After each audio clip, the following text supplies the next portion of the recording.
మూసిని ప్రక్షాళన చేయకపోతే భవిష్యత్తు తరాలు క్షమించవు. చరిత్రను ఇప్పుడు కాకపోతే ఎప్పటికీ తిరగరాయలేము. తెలంగాణ గొప్ప సంపన్న రాష్ట్రంగా నిలబెట్టేందుకు ఈ ప్రాజెక్టు కలేబారాలు, డ్రైనేజీ నీరు, ఫార్మా కాలుష్యంతో విషపు కూపంగా మూసీ నది. పరివాహకంలో ఆడపిల్లలకు ప్రెగ్నెన్సీ విషయంలో ఇబ్బందులు, ఇది నివాస యోగ్యం కాదని ప్రపంచ ఆరోగ్య సంస్థ అధ్యయనం తేల్చింది. ఇల్లు కోల్పోయిన వాళ్లకు ఇల్లులు ఇస్తాము, పరిహారం సంపూర్ణంగా అందిస్తాం.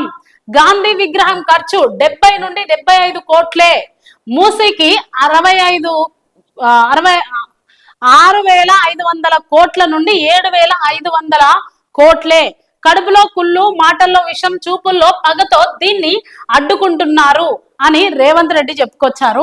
అయితే పేద ప్రజలు కూడా ఇక్కడ ఆలోచించాల్సిన విషయం ఏంటంటే, గత ప్రభుత్వాన్ని కాదని, గత ప్రభుత్వంలో ఎన్నో కొన్ని మైనస్లు ఉన్నాయని చెప్పి మనము కొత్త ప్రభుత్వం తెచ్చుకోవడం జరిగింది.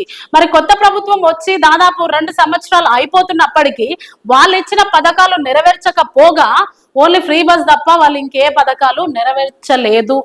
లేకపోతే నెరవేర్చారా అనేది కూడా మీరే కామెంట్ చేయండి.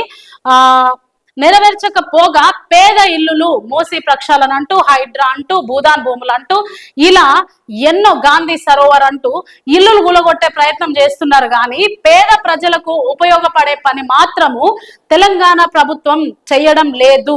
అంటే మీరేమంటారో కామెంట్ చేయండి. గాంధీ సరోవర్ ప్రాజెక్టు మాత్రం ఆగేదే లేదు అని సీఎం రేవంత్ రెడ్డి చెప్పుకొస్తున్నారు. చూడండి, గాంధీ సరోవర్ ప్రాజెక్టుకు వారంలో శంకుస్థాపన.